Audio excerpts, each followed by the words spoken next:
Welcome back to the Prepare to Compete podcast. We're talking about veteran disability benefits. Now, Kenneth, you were mentioning that there's going to be some different policy changes that may or may not come down the pipeline in terms of veteran disability benefits, man. So I know there's like a slew of different kind of proposed legislations, and we don't want to scare you guys about it, but we want you guys to be well informed of what can potentially happen so that if you have some issues with it, write your senators, write your congressmen, do whatever you have to do. But definitely, we want you to be aware. So, with some of these changes, I know we have some hot button things that you definitely wanted to make sure we covered. Yeah, there's a few different hot button topics, and thank you for that. That we want to cover today. Obviously, we talk about different underserved communities being an attack, and I think this is one of those instances that that we're being able to do so. To be very frank with you, and there's a legislation that looks to possibly become a bill. Right now, it's just a suggestion, right? But again, a lot of these suggestions could be taken seriously and actually drawn up, right? So what has happened is the Congressional Budget Office, okay, again has recommended or proposed that a few different things to be able to cut budgetary issues of obviously the government. We've been talking about budgetary issues that's been happening with the government for years on end, which again we're are going to be surpassing the $1 trillion, right? And we have. That's just unfortunate, but with that, they have proposed to be able to one big one I want to talk about is the tax VA disability benefits, right? To be able to tax your VA compensation that is provided to you and your family, and two, actually to reduce the benefits that any veteran that is receiving full compensation benefits, to be able to reduce those if you are receiving over a gross household income of $125,000, which I can tell you here right now. Again, many household incomes from veterans here in San Diego, California, at $125,000. Most people need that just to get by. Okay. And again, we're talking about gross. When we're talking about gross, that's a $60,000 income. And we kind of understand even the income average, the average nationwide average of income is much lower than that. But we must take into account, again, geographical locations. So that's a huge factor. So with these proposed issues, right? The Congressional Budget Office has proposed that, again, that this be enacted in January 2024, right? Um, We've seen many proposals. We've seen many proposals, veterans, right?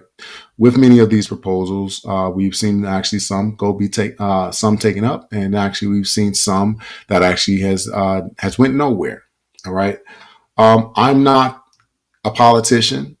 I'm not a advocate for any disregard or removal of veterans benefits. Obviously, I'm the complete opposite. So when we're talking about this here, I've seen so many different bills being proposed. This is something, again, just my opinion. I don't think it's going to go too far when we're talking about veterans benefits, just due to the fact that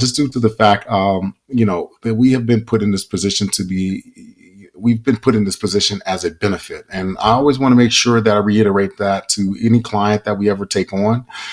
This is an exclusive benefit that's been offered to you as a veteran, okay, due to your military service. And now, since your ailments, whether if it's a mental ailment, physical ailment, or disease that is continuously transpiring and you're dealing with, that's something that shouldn't be taken away. Morally, these are my moral grounds that I stand on. However, when we're talking about political pushback or intent, that's something that they may not take in consideration. However, However, we must understand that the government has promised us to protect our veterans and soldiers that has come back here in obviously our land. There's different aspects, and if they have done a good job, or perspectives, and if they haven't done a great job, or if they have done a great job. But one thing that we do know, there are benefits out there for the veteran community. Okay, and this here with being proposed basically on a financial constraint due to the fact the misrepresentation or misappropriations finances from the government. I don't think it's necessarily going to be something that's going to be able to be pushed through. Okay. Now we're talking about one specific one. I want to talk about each in its own category, right? To partition each one. And I want to go ahead and speak about, again, the reduction of benefits or full benefits for if you are receiving a gross household income of $125,000. Now, the Congressional Budget Office, they have introduced this to ultimately to provide suggestions to Congress. All right. There's many other things that we can consider cutting, and I think that's going to possibly come about. Because when you're talking about a gross household income of $125,000, living in a location such as California, New York, even Texas, or even some parts of Texas, some parts of, again, Massachusetts, when we're talking about any type of Washington, D.C., yeah, there's so many different locations throughout the country that is fairly expensive. That $125,000 and the gross household income is barely just getting by, you know. And I want people to understand that we're talking about a gross household income. That means, again, if your salary is $60,000 and your wife's salary is $80,000, or vice versa, or what have you, that means benefit cuts could happen, right? And this is estimated to affect over 30% of service members. Okay. It's estimated to affect that many service members. And when we're talking about affecting 30% of service members, that is going to be a huge impact on our community. All right. And when I mean our community, I mean the veteran community. So we must be informed, right, to prepare. However, this is not something that has been written in legislation or moving anywhere, but this is a proposal that has been suggested. Okay.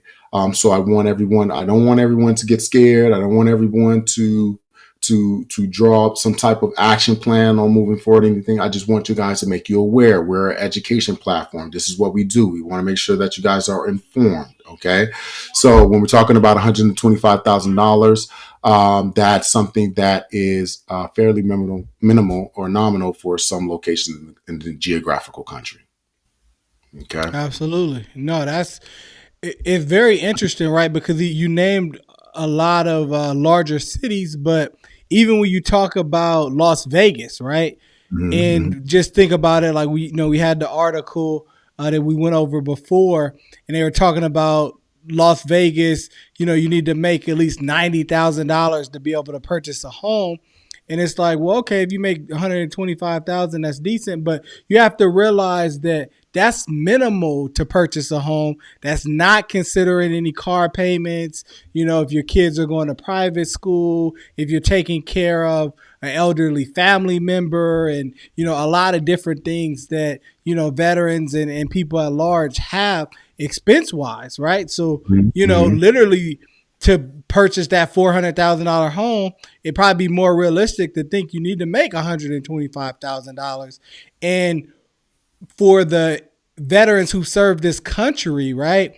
You mean to tell me just because I make 125,000, I only deserve the bare minimum home in my city, right? So there's just a lot of things to kind of unpack, and it's very interesting on how they kind of determine that number, because you figure in most of the average cities here in the U.S., making 125,000 is kind of just bare minimum of living comfortably, being able to own a home in a decent area, being able to drive a decent car if you want to go on vacation and that Mm-hmm. sort of thing. So it's not like, oh, you just balling because you're making that six-figure salary. Now if you had some other investments and things like that, you can definitely get by a lot better. But Yeah, yeah, it's definitely to be considered on how they're doing that, and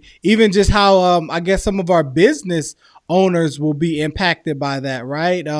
And based on, I wonder how their income is going to factor into that with Congress. So glad to hear that it's just something that's being proposed right now.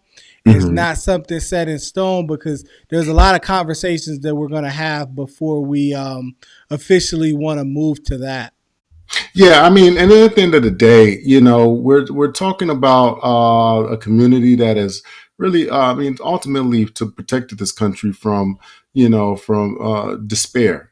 We have been one of the world's leaders for many years on end, and we wouldn't be able to do this without our military. And that's just a fact, okay? And that's something that we need to make sure that we're taking in consideration, right?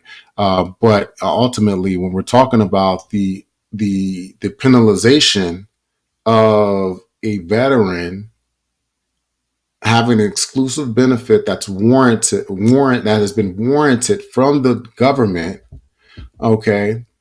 But not only that, you're penalizing a veteran who can have a multitude of injuries, but chooses to still live their life and also work. So now it's perpetualizing the mantra of not wanting to work.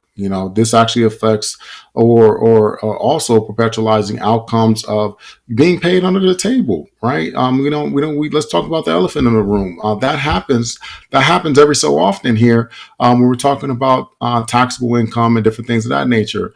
It's just unfortunate. It's just unfortunate because they have the right to be able to receive those benefits because they protected and served this country. So now we're actually going to penalize a veteran for being able to still have, again, somewhat of sound body and mind based upon, whatever ailments they may have. And now we're penalizing them because, we don't want you to work. We're just trying to make cuts, budgetary cuts. But those budgetary cuts are unfortunately impacting a large community that is most important to this country. Okay, that is the most important to one of the most important communities of this country. Okay, and when I'm talking about that, I'm talking about a demographic of people that comes from every race, creed, religion, background, and so on. Okay, so with that, we're impacting not just a subset group that has provided us the freedom to walk this country again unaware of fear or not in fear, but they're still dealing with their issues on a day-to-day basis. So when we're talking about those budgetary cuts or things of that nature, there's a lot of other aspects that we can be able to cut in regards to being able to save some type of income. Again, I could go on a laundry list of governmental programs that it could we could think about not providing income to or allocating or appropriating funds there.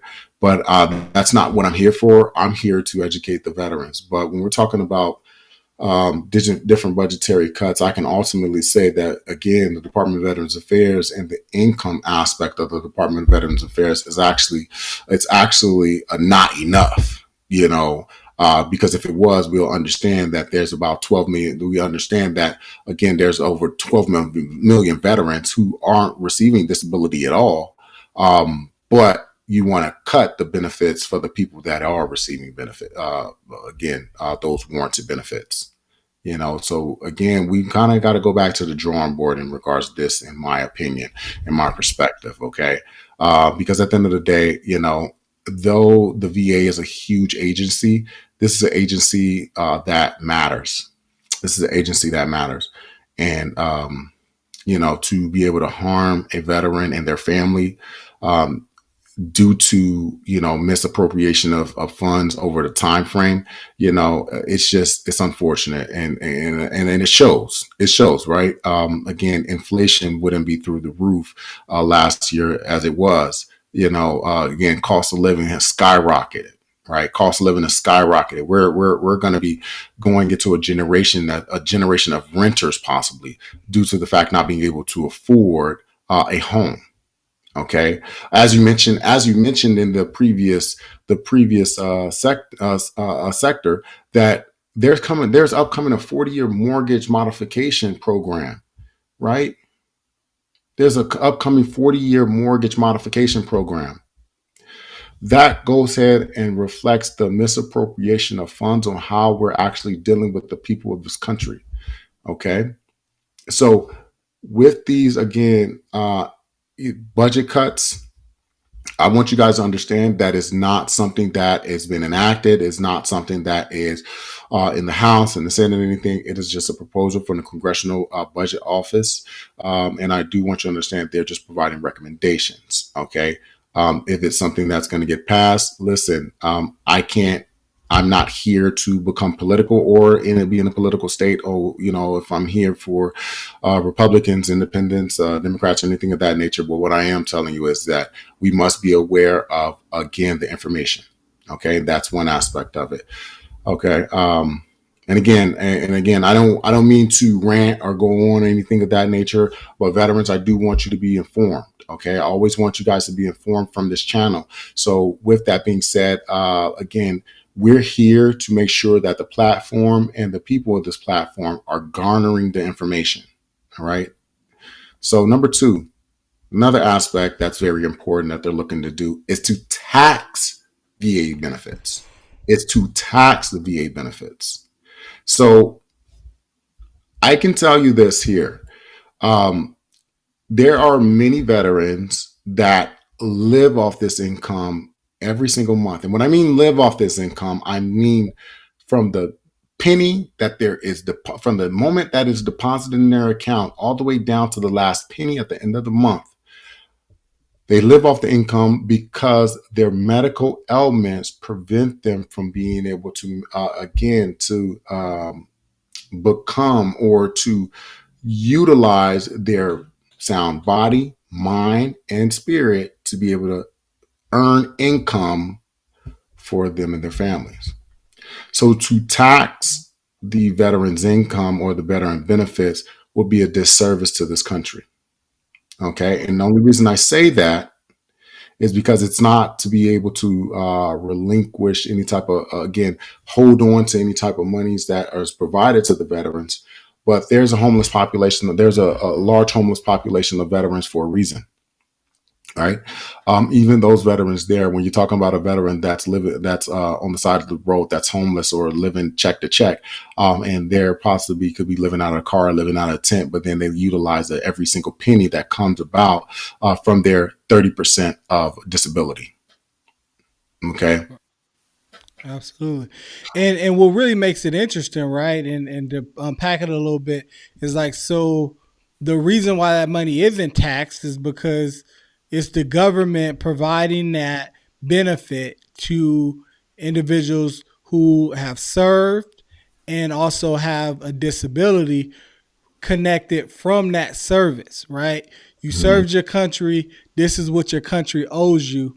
So now what the country owes you, we're going to tax that so we essentially get our money back to reallocate to other things.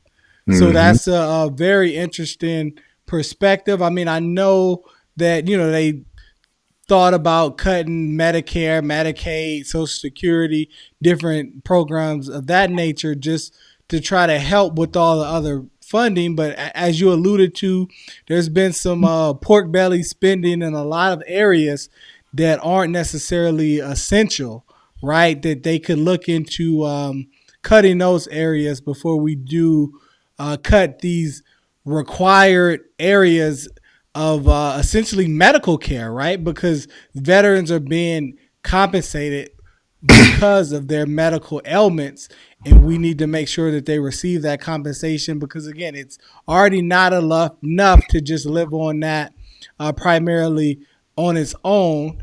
And now, they're trying to work part-time, doing different things, still maintaining full-time employment, even though they might be 100% permanent and total disabled, which is already a tremendous feat right there, and it just shows the strength of our veterans for doing that. And I was saying, well, you know what?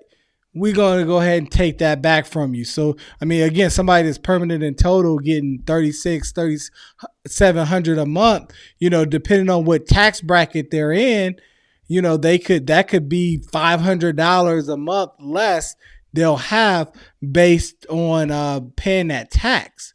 So that is going to be a tremendous decrease in their monthly allocation. I mean, $500 a month, that's groceries for the family. That's, gas in your vehicle. There's, keeping the lights on, paying your electric bills and all that sort of thing. So our veterans actually need that money probably a lot more than the government needs to take it from them.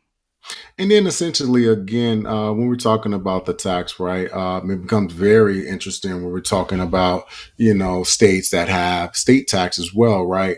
Now we're talking about a federal and a state issue, right? And now that gets very convoluted and how that works out. But, again, like I said before, I'm not here to get very political. I just want to make sure that everyone is informed what some of the proposals are.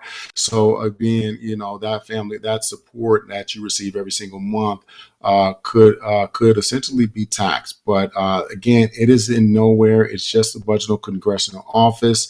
Again, the CBO has been enacted since 1974. Again, they're just making suggestions on being able to reduce the debt ceiling that, again, the country has. There's so many different aspects and ways that we can do so. The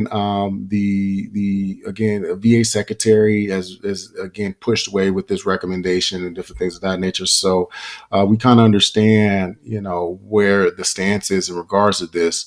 But when we get very, very in the trenches of it, which I want to talk a little bit more in detail amongst this. I think we're going to go ahead and again navigate other videos in regards to this, but I just want to kind of give you the basis and foundational analysis of it. Okay. And again, like I said before, this is just an agency that makes recommendations. It's not an agency that passes bills. It's not an agency that can even push up bills. It's an agency that makes recommendations, and this is one of the recommendations. And I think one of the because the recommendation was made, it was based upon. You have to understand, 2023 here, the VA budget is again, it's going to be in excess of 297. That's been appropriated. It's been $297 billion, right? As we continue to go through the progressions of the years, again, we want to make sure that our veterans are taken care of. That's who we're advocates for. That's who we're trying to protect. That's who we're trying to make sure that is navigating their directions well. Okay. This here, in regards to budgetary constraints, is not our concern. That's the government's concern. I say all this to say that when we're talking about these, again, proposals of to be able to reduce veterans benefits, such as mean testing, taxing of VA benefits, and also the reduction of full benefits for veterans who make over $125,000 in total household income, could impact their family. So when we're out there, when we're actually advocating for veterans benefits or wanting to speak about veterans benefits, make sure that you go ahead and let another veteran know about this channel so they can be able to get all the information that they deserve. So these are just two proposals that I wanted to go ahead and discuss and kind of bring up. Again, we're going to discuss other proposals and other legislations and also other information in regards to that. But these are two huge proposals that we may want to be on the lookout for, because it has been particularly within motion of wanting to start this in January 2024. Do we see things of this nature happening? Listen, I can't be the one to say yay or nay. But if you legislation, Yeah, absolutely. works, how it goes. I mean, I would say some silver lining that it might not happen is something that you kind of mentioned in another video, is that when we've had different financial hardships and they've when the government shutdown happened, right? They always mailed out the veteran disability checks, right? They're always sure to take care of the veteran population, even though they were furloughing employees, government employees, and that sort of thing. Veterans always receive their checks. So that has always been a priority of the government to make sure that the veterans have what they deserve from that basic standpoint. Again, as we know, there's a lot of people that are underrated, right? As far as their service connected disabilities, there are people that aren't rated at all. Obviously, that's something that Veterans for Veterans, we're able to kind of consult with you about that, look into your claims to help that part of it. But as a general consensus, the veteran space has always been one that's tried to be cherished and protected by our government, and we definitely do appreciate that. True indeed. True indeed. So if you guys have any other questions, concerns, or just wants to speak amongst this, please comment, reach out to us. Send the email. Obviously, you see the links below in the chat box. Please, we'd like to be able to go ahead and engage in this because we want to know your thoughts. But primarily, at the end of the day, we want to engage with the veteran community to be able to service you. Absolutely, man. Reach down, let us know. We're going to get this show closed out. It was great speaking with you this week. Definitely continue to subscribe, share the channel with other veterans. Make sure this information spreads. We appreciate the love and support. Take care. Have a good one. Continue to prepare to compete. We out. Peace. Stay blessed. Stay blessed.